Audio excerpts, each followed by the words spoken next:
pagwakas sa droga, isang responsibilidad bawat isa.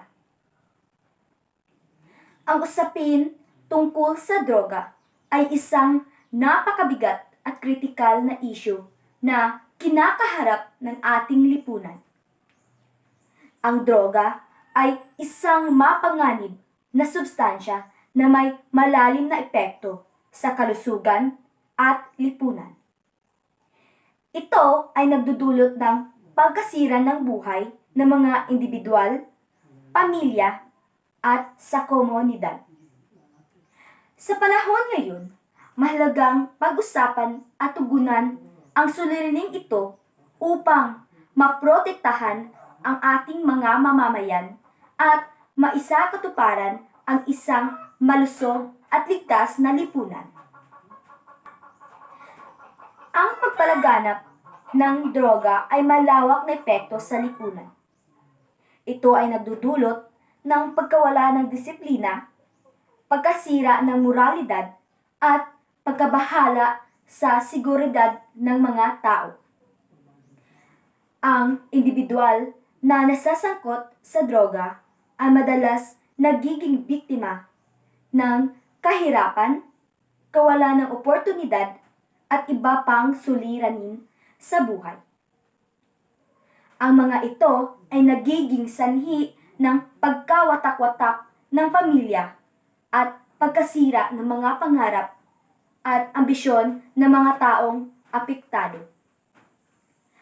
Upang labanan ang suliraning ito, mahalagang magkaroon ng malawakang kampanya laban sa droga.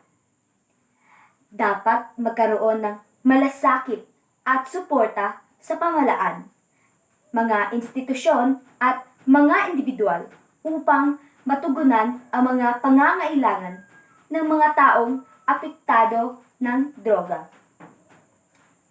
Kinakailangan ang pagpapalakas ng mga programa sa edukasyon, rehabilitasyon, at pagpapalawak ng mga oportunidad sa trabaho upang mabigyan ng pag-asa at pagkakataon ang mga taong nais magbabagong buhay.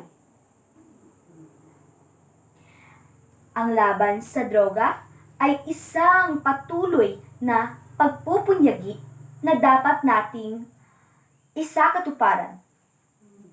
Hindi sapat na magkaroon lamang tayo ng mga batas at patakaran. Kailangan din nating magtulungan bilang isang lipunan upang supuin ang droga. Mahalaga ang papel ng bawat isa sa pagbibigay ng impormasyon, pang-edukasyon, at pagbibigay ng suporta sa mga taong nais magbagong buhay.